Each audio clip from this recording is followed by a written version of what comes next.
Le village de Zimbara était réputé pour la chaleur de ses habitants, mais derrière les murs de la maison du chef Karama, une tempête silencieuse se préparait. Le chef Karama, autrefois père dévoué, était veuf depuis des années, élevant sa fille unique, Lusayo, avec amour et attention. Elle était la lumière de sa vie, une fille au cœur pur, toujours prête à aider les villageois et à traiter chacun avec gentillesse. Mais tout changea lorsqu'il épousa Sayani. Sayani était une femme au sourire charmant, mais au cœur empli de jalousie et d'avidité. Elle eut un fils, Kazayo, qui partageait son égoïsme. Dès qu'elle mit les pieds chez le chef Karama, elle lui fit comprendre que Lusayo n'était qu'un obstacle sur son chemin. Elle murmura des mots doux au chef Karama, feignant de se soucier de Lusayo, mais derrière son dos, elle était une autre personne. Lusayo fut contrainte à une vie de servitude dans sa propre maison. Chaque matin, avant même le lever du soleil, elle allait chercher de l'eau, balayer la cour et préparer à manger pour toute la famille. Pendant que Lusayo travaillait sans relâche, Sayani et Kazayo vivaient comme des rois dans la même maison.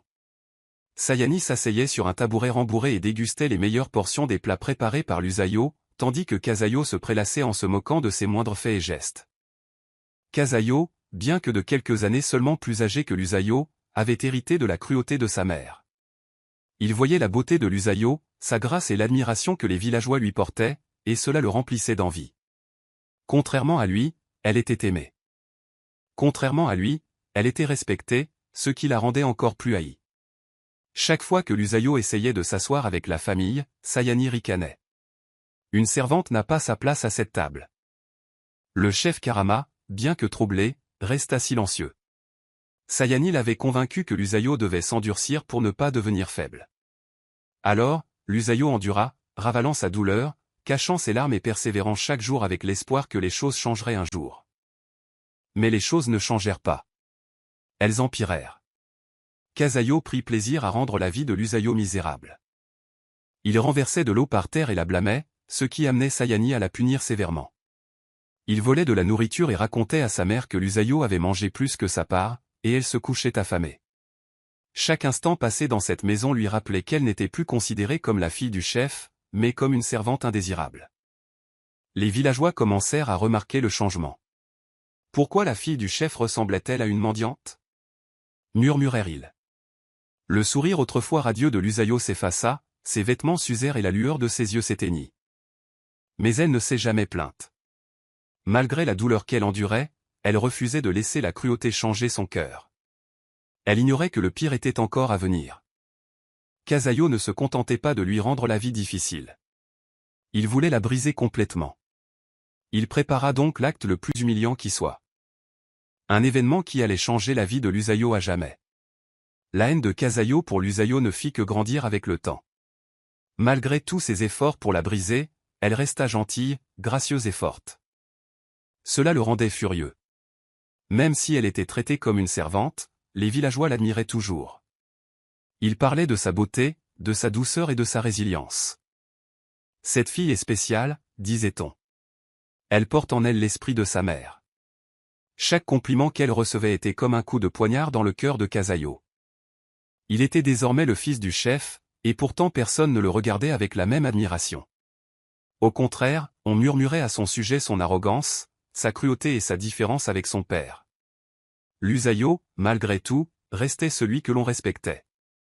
Il ne pouvait pas le supporter. Il devait faire quelque chose qui la dépouillerait de ce qui faisait son amour. Une nuit, alors que Lusayo dormait sur la fine natte qui lui servait de lit, Kazayo rassembla ses amis les plus proches. Ils se faufilèrent dans sa petite chambre, armés de couteaux tranchants. Le clair de lune projetait des ombres étranges sur les murs tandis qu'ils se tenaient au-dessus d'elle, leurs yeux brillant d'une excitation malicieuse. « Voyons s'il la trouve encore belle après ça », murmura Kazayo d'une voix pleine de malice. Il saisit une poignée des cheveux épais et magnifiques de Lusayo et les tira violemment, la faisant sursauter dans son sommeil. Avant qu'elle puisse se réveiller, les lames la transpercèrent et une première mèche de ses cheveux tomba au sol. Les garçons ricanèrent, leurs rires étouffés par la nuit. Kazayo s'activa rapidement, coupant chaque mèche jusqu'à ce qu'il ne reste plus qu'un cuir chevelu rugueux et irrégulier. Quand Lusayo se réveilla enfin, l'air frais sur sa tête nue lui fit froid dans le dos. Elle tendit la main, les doigts tremblants, et ne sentit plus qu'une barbe de 3 jours. Son cœur s'arrêta de battre. Ses cheveux, ceux de sa mère, avait disparu. Des rires emplirent la pièce. Casayo se tenait à la porte, les bras croisés, un sourire narquois. Ses amis la pointaient du doigt, riant aux éclats. Regardez-la maintenant, la grande Lusayo, la fierté de Zimbara, se moqua Casayo. Qui t'admirera maintenant? Tu ressembles à un esprit maudit. La main de Lusayo trembla lorsqu'elle toucha à nouveau sa tête. L'incrédulité la submergea. Les larmes lui montèrent aux yeux, mais elle refusa de les laisser couler. Elle refusait de leur donner la satisfaction de la voir s'effondrer. Elle se leva lentement, le corps engourdi, et passa devant eux sans un mot. Le lendemain matin, tout le village fut bouche bée en la voyant. Les femmes se couvraient la bouche, sous le choc. Les enfants serraient les mains de leur mère. Lusayo, autrefois admirée pour sa beauté, se tenait maintenant le crâne rasé et inégal, sa dignité dépouillée par la cruauté. « Qui a fait ça ?» demanda l'un des anciens. « C'est une abomination. » Casayo et ses amis rirent fièrement, ne s'attendant pas à une telle réaction du village. Pour eux, c'était une plaisanterie, une façon de détruire définitivement l'esprit de Lusayo. Mais au lieu de la honte, ils virent de la colère dans les yeux des villageois. Les habitants de Zimbara avaient été témoins de nombreuses injustices, mais là, c'était de la pure méchanceté. Lorsque le chef Karama apprit la nouvelle, sa rage était sans précédent. Il fit irruption dans la propriété, les yeux flamboyants, tandis qu'il attrapait Casayo par le col. « Comment osez-vous faire ça à ma fille ?» tonna-t-il. Pour la première fois, Casayo parut effrayé. Il n'avait jamais vu son beau-père aussi en colère. Il pensait que sa mère interviendrait pour le défendre, mais Sayani était déjà prête. Elle poussa un gémissement dramatique et se jeta à terre. « Oh mon Dieu, ne soyez pas trop dur. C'était juste une bêtise, une farce enfantine. » Karama serra les poings. Il savait que c'était plus qu'une simple farce. Il savait que c'était l'influence de Sayani, son poison qui corrompait sa maison. Mais comme toujours, elle savait exactement comment retourner la situation. Elle pleurait, affirmant que les cheveux de Lusayo repousseraient, que punir Casayo ne changerait rien à ce qui avait été fait. Lentement, la colère de Karama s'estompa. Il lâcha Casayo, les épaules affaissées. Cela ne doit plus jamais se reproduire, prévint-il d'une voix lourde. Mais le mal était déjà fait. Lusayo avait été humiliée au-delà des mots. Debout là, le poids de la douleur pesant sur elle, une chose devint claire, ce n'était pas seulement une question de cheveux. Casayo et Sayani voulaient la détruire. Ils voulaient la briser. Mais ils ignoraient que ce n'était que le début de l'histoire de Lusayo. Lusayo resta assise en silence, son crâne rasé brûlant sous le soleil de l'après-midi. L'humiliation causée par la cruauté de Casayo pesait encore lourdement sur elle. Mais maintenant, une douleur encore plus grande l'attendait. Sayani était allée trop loin cette fois. Elle ne se contentait plus de faire souffrir Lusayo au sein de la famille. Elle voulait qu'elle disparaisse à jamais. Les larmes aux yeux et la voix tremblante, Sayani serra le bras du chef Karama et murmura des mots destinés à lui empoisonner le cœur. « Seigneur, ne voyez-vous pas? Ce n'est pas normal. La souffrance de Lusayo ne vient pas de nous. C'est une malédiction. Depuis son enfance, des choses étranges se sont produites. Elle a perdu sa mère, et maintenant, cette honte avec ses cheveux. Et si elle apportait le malheur à toute la maisonnée? Au village tout entier? » Karama hésita. Son cœur lui disait que Lusayo était innocent.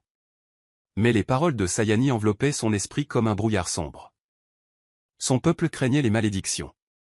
Et si Sayani disait vrai, garder Lusayo chez lui pourrait faire honte à son nom. « C'est ma fille » murmura-t-il d'une voix hésitante. « Mais pour combien de temps, monseigneur » poursuivit Sayani, la voix de plus en plus désespérée. « Et si quelque chose de pire arrivait? Et si elle apportait la mort à notre porte? Vous devez protéger votre famille. Vous devez protéger Casayo. » Ce fut le coup de grâce. Sayani avait fait de Lusayo une menace. Non pas une fille, ni une jeune fille qui avait souffert, mais un danger pour eux tous. Et c'est ainsi que le chef Karama prit une décision qui le hantera à jamais. Ce soir-là, Lusayo fut convoquée devant lui. Elle se tenait devant son père, le regard implorant sa clémence. Mais son regard n'était plus empreint de chaleur. Sa décision était déjà prise. « Tu dois quitter cette maison, Lusayo, dit-il d'une voix lourde. Lusayo haleta, le cœur battant la chamade. Père, s'il te plaît, où vais-je aller? Karama détourna le regard, honteuse. Je t'ai donné de quoi manger pour ton voyage. Tu dois trouver un nouvel endroit où vivre. Tu ne peux pas rester ici. Kasayo observait de côté, les lèvres s'étirant en un sourire triomphant. Lusayo serra les poings. Elle savait que c'était lui qui l'avait fait. Elle savait que Sayani avait empoisonné l'esprit de son père. Mais la douleur d'être abandonnée par son propre sang était plus acérée que n'importe quelle lame. Sayani tendit à Lusayo un petit sac contenant quelques morceaux de pain sec et une gourde d'eau. C'est tout ce dont tu auras besoin, dit-elle doucement. Mais ses yeux étaient pleins de malice. Des larmes coulaient sur le visage de Lusayo, mais elle refusait de supplier. Elle savait que cela ne changerait rien. Son père avait choisi de croire à ses mensonges. Alors, d'un pas lent et lourd, elle se retourna et s'éloigna de la seule maison qu'elle ait jamais connue. Tandis qu'elle traversait le village, les habitants la regardaient, stupéfaits. Certains murmuraient, d'autres se détournaient, et quelques-uns tendaient la main, désireux d'aider, mais craignant de mettre le chef en colère. Personne n'osait parler. Lusayo était seule. Elle marcha pendant des heures, ses pieds nus lui faisant mal sur le sol accidenté. Le soleil disparaissait à l'horizon et l'air se rafraîchissait. Bientôt, elle se retrouva à l'orée de la forêt. Elle s'étendait devant elle tel un abîme sombre et sans fin, rempli de dangers invisibles. Des animaux sauvages erraient sur ces terres, et nombre de ceux qui y pénétraient n'en revenaient jamais. Mais elle n'avait pas d'autre choix. Elle n'avait nulle part où aller. Jetant un dernier regard au monde qu'elle avait laissé derrière elle, Lusayo s'enfonça dans l'ombre de la forêt, ignorant le sort qui l'attendait. Lusayo trébucha dans l'épaisse forêt, les pieds écorchés à force de marcher pieds nus sur des brindilles et des pierres acérées. Le petit sac de nourriture que Sayani lui avait donné était vide depuis longtemps, et la faim lui rongeait l'estomac comme une bête sauvage. Chaque pas lui semblait plus lourd que le précédent. Les cris des animaux lointains résonnaient dans les arbres, faisant battre son cœur plus vite. Elle savait qu'elle ne survivrait plus très longtemps. À la tombée de la nuit, l'air devint glacial. Lusayo s'entoura de ses bras, frissonnante. Elle n'avait jamais été aussi seule. Son père l'avait abandonnée. Le village s'était détourné. Et maintenant, elle n'était plus qu'une âme perdue dans un endroit où le danger rôdait dans chaque ombre. Ses jambes finirent par lâcher et elle s'effondra sur le sol humide de la forêt. Sa vision se brouilla et les ténèbres l'engloutirent. Elle ressentit ensuite de la chaleur. Une épaisse couverture de laine la recouvrait, et l'odeur des herbes et du bois lui emplissait les narines. Elle peinait à ouvrir les yeux, son corps affaibli. Où était-elle? Ah, tu es donc réveillée. La voix était ancienne, mais forte, pleine de sagesse. Lusayo tourna lentement la tête et vit une femme assise près du feu, remuant une marmite de bouillon fumant. Son visage était ridé par l'âge, mais son regard, vif et perçant, observait Lusayo avec attention. Qui es-tu? Croassa Lusayo, la gorge sèche. La femme lui tendit un bol en bois rempli de soupe chaude. On mange d'abord, on discute ensuite. Lusayo n'hésita pas. Elle porta le bol à ses lèvres et but avec enthousiasme. Le goût des herbes et des épices emplissait sa bouche, la réchauffant de l'intérieur. C'était la première fois depuis des jours qu'elle se sentait en sécurité. Je m'appelle Mamazuena, dit la vieille femme en la regardant avec un petit sourire. Cette forêt est ma maison, et il semble que le destin t'ait amené à moi. Les larmes montèrent aux yeux de Lusayo. Je n'ai nulle part où aller, murmura-t-elle. Mon père m'a renvoyé. Ma belle-mère. Elle a ruiné ma vie. Mamazuena hocha la tête d'un air entendu. Le monde est souvent cruel envers les cœurs bienveillants. Mais n'aie pas peur, mon enfant. Tu es plus fort que tu ne le penses. À partir de ce jour, Lusayo resta auprès de Mamazuena. La vieille femme la soigna et lui enseigna les secrets de la forêt. Lusayo apprit à transformer des herbes en médicaments, à soigner des blessures et à préparer des potions capables de guérir les maladies les plus mortelles. Chaque jour qui passait, son corps et son esprit se renforçaient. Mais quelque chose d'étrange se produisit. Un matin, alors qu'elle se lavait le visage dans un ruisseau, elle aperçut son reflet. Elle haleta. Ses cheveux, qui avaient commencé à repousser, n'étaient plus d'un noir profond. Ils étaient devenus d'un blanc pur, comme les montagnes enneigées du nord. Lusayo passa ses doigts dans les douces mèches, le cœur battant. Mamazuena, appela-t-elle en se précipitant vers la cabane. Il m'arrive quelque chose. La vieille femme jeta un coup d'œil à ses cheveux et sourit. Ah, c'est bien ce que je pensais. Tu es spécial, mon enfant. Les dieux t'ont destiné à quelque chose de plus grand. Le cœur de l'Usayo s'emballa. Était-ce vrai? Avait-elle été abandonnée pour découvrir un destin bien plus grand qu'elle ne l'avait jamais imaginé? Le royaume de Tumola était en proie à l'agitation. Depuis des mois, le roi Rachidi était hanté par une prophétie murmurée par les anciens, transmise de génération en génération.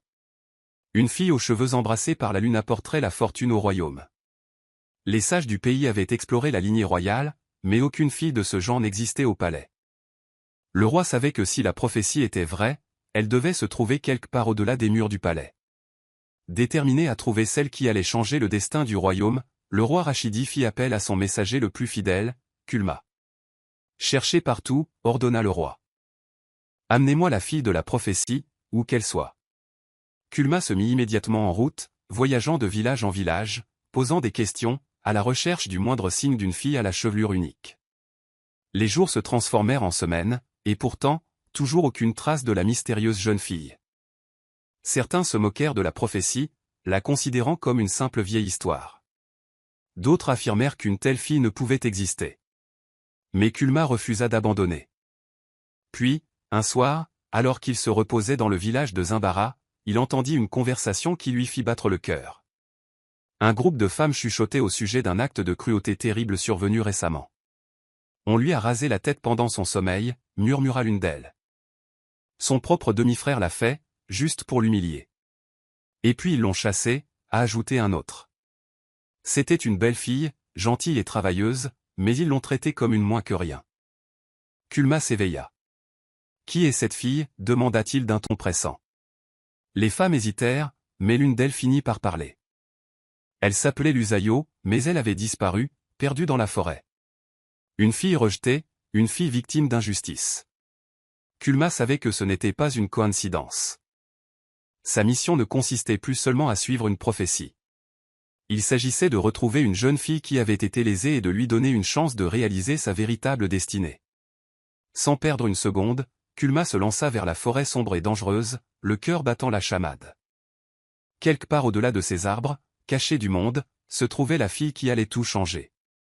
L'Usayo cueillait des herbes près de la rivière lorsqu'elle entendit le bruissement des feuilles derrière elle. Son cœur fit un bond. Elle avait appris à être prudente en forêt. Les animaux sauvages étaient toujours aux aguets. Lentement, elle se retourna, s'attendant à voir une bête. Mais au lieu de cela, elle vit un homme grand à cheval, vêtu d'une fine armure, sa cape flottant derrière lui. Son regard perçant l'observait attentivement, comme s'il avait trouvé ce qu'il cherchait depuis longtemps. « Toi » dit l'homme d'une voix ferme mais emplie d'admiration. « Tu es l'élu. » L'Usayo recula d'un pas, serrant fermement le panier d'herbes. « Qui es-tu » demanda-t-elle d'une voix hésitante.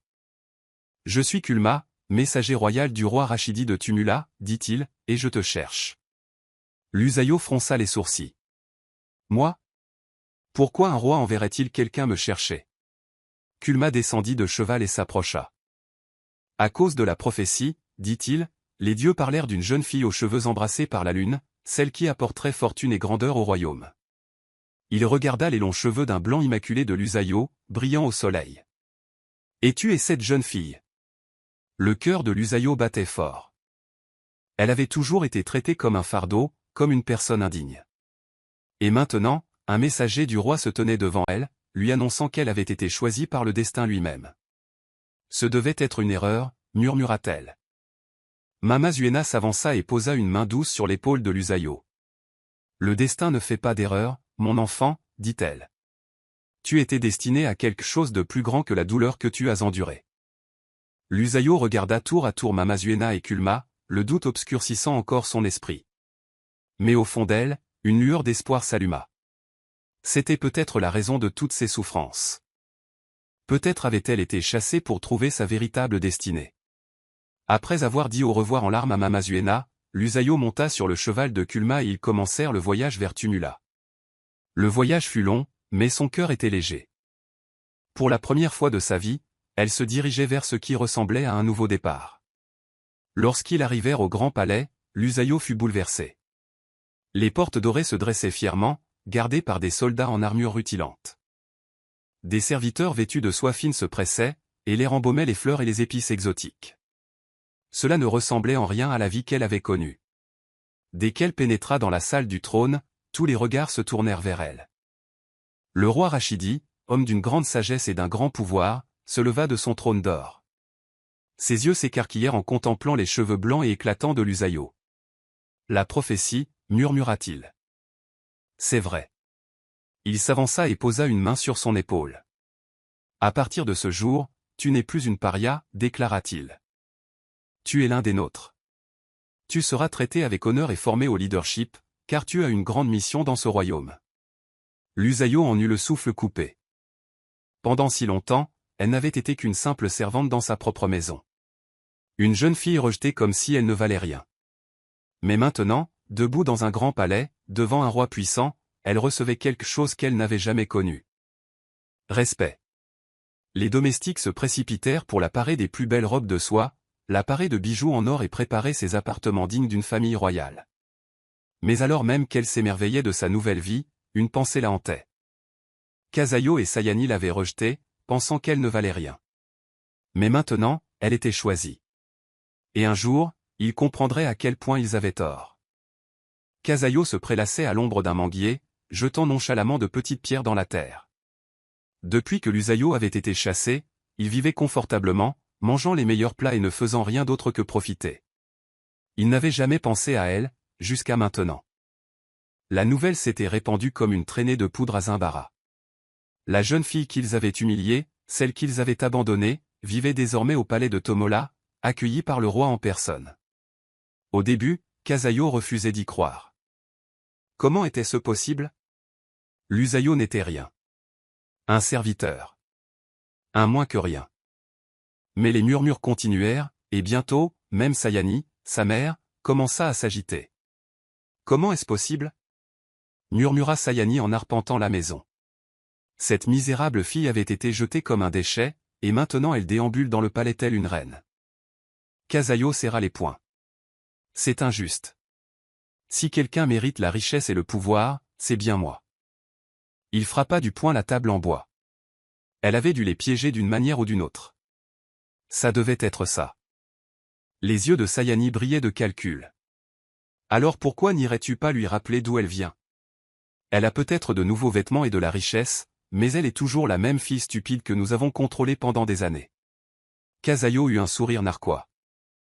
Oui. L'Usayo avait toujours été faible, en manque désespéré d'amour et d'approbation. Maintenant qu'elle avait tout, elle ne tournerait sûrement pas le dos à sa propre famille. Et si elle avait du pouvoir, il trouverait le moyen d'en tirer profit. Fort d'une confiance retrouvée, il prit ses plus beaux vêtements et partit pour Tomola. Tout au long de son voyage, son esprit était empli de rêves d'or, de festins et de luxe. Il s'imagina déambulant dans le palais, servi par d'innombrables serviteurs, dégustant les mets les plus raffinés et baignant dans la richesse. Lorsqu'il atteignit enfin les portes de Tomola, il eut du mal à contenir son excitation. La ville était encore plus grandiose qu'il ne l'avait imaginé. Les marchés regorgeaient de soie, d'épices et de pierres précieuses rares. Les musiciens jouaient des mélodies qui emplissaient l'air de magie. Partout, on parlait de la jeune fille au baiser lunaire choisie par le roi. Son cœur brûlait de jalousie. Ça aurait dû être lui. Il s'approcha du palais, bombant le torse en parlant aux gardes. Je suis le cher frère de l'Usayo, mentit-il avec aisance. Elle sera ravie de me voir. Les gardes échangèrent un regard, mais finirent par le laisser passer. En entrant dans les grands halls, ses yeux s'écarquillèrent. Des lustres dorés pendaient au plafond. Des tapisseries de soie décoraient les murs et les sols brillaient comme des miroirs polis. Oui, ce serait bientôt sa vie. Il convaincrait l'Usayo de partager sa fortune avec lui. Et si elle refusait? Eh bien, il avait d'autres moyens de la contraindre à l'écouter. Mais ce qu'il ignorait, c'est que la l'Usayo qu'il avait autrefois malmenée et rejetée n'était plus la même. Elle n'était plus une servante effrayée attendant son approbation. Elle était l'élue, et elle n'était plus la même fille faible qu'il avait autrefois tourmentée. Kasayo arriva au grand palais de Tomola, un sourire confiant aux lèvres. Vêtu de ses plus beaux habits, il marchait avec un air important, comme s'il appartenait à la royauté. Il avait soigneusement répété ses paroles. Il accueillerait l'Usayo comme un frère aimant, feignant de l'avoir cherché tout ce temps et versant quelques larmes artificielles. Elle serait sûrement submergée par l'émotion et l'accueillerait à bras ouverts. Alors qu'il approchait des portes du palais, les gardes l'arrêtèrent. « Expliquez-moi ce que vous voulez, » dit l'un d'eux. Le regardant avec suspicion, Casaio posa une main sur sa poitrine et afficha son expression la plus triste. « Je suis Casaio, le frère de Lusaio, » dit-il d'une voix légèrement tremblante. « J'ai parcouru une grande distance pour voir ma chère sœur. Nous avons été séparés par une tragédie, et mon cœur est lourd depuis.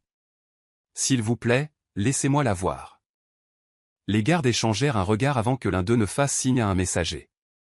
Casaio attendait, le cœur battant d'excitation. Bientôt, Lusaio serait la clé de sa richesse et de son pouvoir. Quelques minutes plus tard, le messager revint avec Kurama, l'aide de camp du roi. Le regard perçant de Kurama observa Casaio et il sentit immédiatement que quelque chose clochait. « Tu prétends être le frère bien-aimé de Lusaio ?» demanda-t-il. Casaio hocha la tête avec empressement. « Oui, je me suis toujours soucié d'elle. Notre séparation a été douloureuse, mais je n'ai jamais cessé de penser à elle. S'il vous plaît, laissez-moi la voir. » Kurama ne répondit pas immédiatement.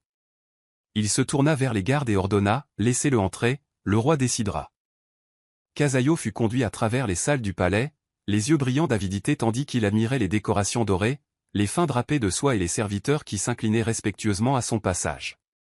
Bientôt, tout cela serait à lui, pensa-t-il. Lorsqu'il entra dans la majestueuse salle du trône, son souffle se coupa.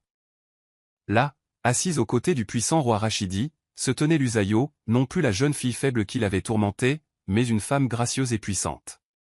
Elle était vêtue de vêtements royaux, parée de bijoux en or, et ses longs cheveux blancs brillaient comme le clair de lune. Elle le regardait, non pas avec la peur qu'il avait autrefois lue dans ses yeux, mais avec une force sereine. Casaio tomba aussitôt à genoux, les larmes aux yeux. « Lusaio, ma chère sœur, » s'écria-t-il. « Je t'ai cherché partout. J'étais dévasté par notre séparation. Pardonne-moi de ne pas t'avoir retrouvé plus tôt. » Lusaio n'a pas répondu. Elle le regarda simplement, l'air indéchiffrable. Puis le roi prit la parole. « Est-ce vraiment ton frère ?» Lusaio acquiesça enfin. « Oui, votre majesté. »« Voici Casaio, » dit-elle. « Mais un frère aimant. » C'est un mensonge. Le cœur de Casaio fit un bond. « Que veux-tu dire, Lusaio ?» balbutia-t-il. « Nous étions une famille. » Le roi se tourna vers Kurama. « Enquête sur le passé de cet homme, » ordonna-t-il. Kurama s'avança, un parchemin à la main. « Votre Majesté, après avoir parlé aux villageois de Zimbara, j'ai découvert la vérité, » annonça-t-il. Casaio n'était pas un frère aimant. Lui et sa mère, Sayani, traitaient Lusaio comme une servante. Il était cruel, la forçant à faire tout le travail tandis qu'il jouissait d'une vie de luxe. Et pire encore, la voix de Kurama se fit plus froide. C'est lui qui l'avait humilié en lui rasant la tête pendant son sommeil, se moquant de sa douleur. Des halètements résonnèrent dans la salle du trône. Les nobles chuchotaient entre eux, écœurés par cette révélation. L'expression du roi s'assombrit. « Tu es venu ici en prétendant aimer ta sœur, mais tu ne cherches qu'à l'utiliser, » dit-il. « Tu n'as pas ta place dans ce palais. » Le visage de Casaio brûlait d'humiliation. « Lusaio, s'il te plaît, dis-leur que je ne suis pas une mauvaise personne, » supplia-t-il. Mais Lusaio le regarda avec déception. « Tu m'as abandonné alors que je n'avais rien, » dit-elle doucement. « Maintenant, tu me veux alors que j'ai tout. Je ne me laisserai plus avoir. » Le roi fit un signe de tête aux gardes. « Jetez-le dehors. Qu'il soit bien connu qu'aucune cruauté ne sera jamais récompensée dans mon royaume. » Les gardes saisirent Casaio par les bras et le traînèrent vers les portes tandis qu'il se débattait et suppliait. La grande porte se referma derrière lui, le laissant dans la poussière, humilié devant toute la cour. Casaio tomba à genoux, le visage blême de stupeur. Il était venu au palais dans l'espoir d'acquérir richesse et pouvoir. Mais à présent, il se tenait devant le roi, attendant son châtiment. Ses mains tremblaient tandis qu'il observait la majestueuse salle du trône. Les nobles murmuraient entre eux, écœurés par sa cruauté. Les gardes se dressèrent, prêts à l'emmener. Et Lusaio, sa demi-sœur, la fille qui l'avait tourmentée, était assise à côté du roi, le regard fixe et inébranlable. La voix du roi Rashidi résonna dans la salle. Dans ce royaume, la cruauté ne reste pas impunie, déclara-t-il. Kazayo, tu as humilié ta propre sœur, tu l'as fait souffrir, et maintenant tu viens ici pour nous tromper. Votre cupidité et votre méchanceté doivent être récompensées. Kazayo déglutit difficilement. Est-ce s'il vous plaît, votre majesté, balbutia-t-il. J'ai été stupide, je m'en rends compte maintenant. J'ai changé. L'Usayo, dis-leur. Nous sommes une famille. L'expression de l'Usayo ne s'adoucit pas, on ne se trahit pas, dit-elle fermement. La famille ne détruit pas quelqu'un simplement par jalousie. J'ai imploré ta gentillesse, mais tu ne m'as donné que de la cruauté. Maintenant, tu implores ta miséricorde, mais je n'en ai aucune à te donner. Le roi acquiesça aux paroles de l'Usayo. Que justice soit faite, annonça-t-il. Kazayo, tu travailleras comme serviteur du palais. Tu frotteras les sols, nettoieras les écuries et iras chercher de l'eau, comme tu as autrefois forcé l'Usayo à le faire. La vie de confort dont tu jouissais est terminée. Tu vivras comme serviteur aussi longtemps que je le jugerai bon. Le corps de Kazayo se glaça, sa bouche s'ouvrit, mais aucun mot ne sortit. Il avait passé sa vie à mépriser l'Usayo, à la traiter comme une simple servante, et maintenant il allait prendre sa place. Les gardes le saisirent par les bras et l'entraînèrent. Ses protestations se transformèrent en cris désespérés, mais personne ne l'écouta. Les nobles observèrent en silence. Les serviteurs, dont beaucoup avaient déjà souffert sous des maîtres cruels, hochèrent la tête en signe d'approbation. Kazayo fut conduit dans les quartiers des domestiques du palais, où on lui remit un vêtement rugueux et un seau pour transporter l'eau. Ses mains, autrefois douces et sans callosité, étaient maintenant couvertes d'ampoules à force de frotter les sols. Ses pieds lui faisaient mal à force de corver. Ceux-là même dont il s'était moqué autrefois lui donnaient désormais des ordres, et il ne pouvait qu'obéir. Les jours se transformèrent en semaines, et Kazayo, autrefois fier, n'était plus que l'ombre de lui-même. Les nobles l'ignoraient. Les gardes du palais lui accordèrent à peine un regard. Il était invisible, tout comme l'Usayo l'avait été lorsqu'il la traitait comme une moins que rien. Pendant ce temps, à Zimbara, Sayani recevait elle aussi sa punition. Lorsque la nouvelle de l'accession au pouvoir de l'Usayo se répandit, les villageois se retournèrent contre Sayani.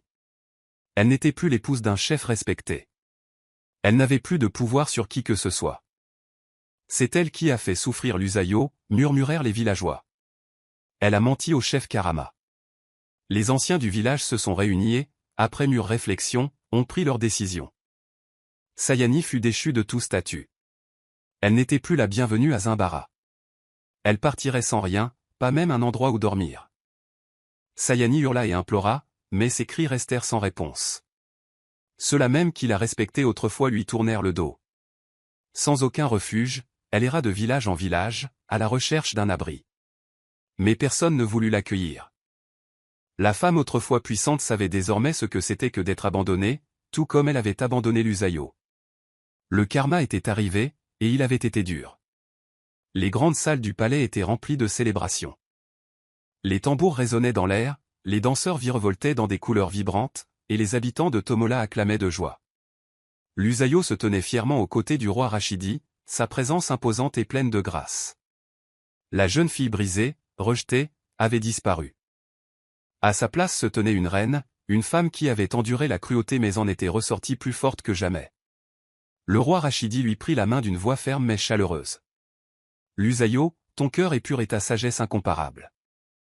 Tu as subi l'injustice, mais tu ne cherches pas à te venger. Tu as connu la douleur, mais tu choisis la bonté. Une reine comme toi, c'est ce dont Tomola a besoin. Le cœur de l'Usayo se gonfla, mais elle garda son calme. Si je dois être reine, dit-elle, je gouvernerai avec justice. Aucun enfant ne souffrira comme moi. Personne ne sera rejeté simplement parce qu'il est différent. Le peuple a éclaté en applaudissements, leur voix s'élevant comme un torrent puissant. La jeune fille autrefois moquée, dont la tête avait été cruellement rasée dans l'obscurité de la nuit, était désormais la femme la plus puissante du pays. La prophétie s'était réalisée. La jeune fille aux cheveux embrassés par la lune avait apporté la fortune au royaume. Tandis que la célébration se poursuivait, au cœur du palais, l'Usayo demeurait silencieux. Il serrait un balai, les doigts rugueux après des semaines de dur labeur. Ses beaux vêtements avaient disparu depuis longtemps, remplacés par une robe de serviteur. Il observait dans l'ombre l'Usayo assis sur le trône. La couronne d'or reposait sur sa tête. Ça aurait dû être moi, pensa-t-il amèrement. Il avait cru autrefois que le pouvoir appartenait aux forts, à ceux qui prenaient ce qu'ils voulaient. Mais maintenant, il voyait la vérité. Le véritable pouvoir ne résidait pas dans la cupidité ou la cruauté. Il résidait dans la sagesse, la résilience et la capacité à s'élever même lorsque le monde tentait de vous écraser. Il balaya le sol du palais, observant sa demi-sœur, la jeune fille qu'il avait tourmentée et humiliée, briller plus fort que le soleil. Elle n'était plus la jeune fille faible et impuissante qu'il avait connue autrefois.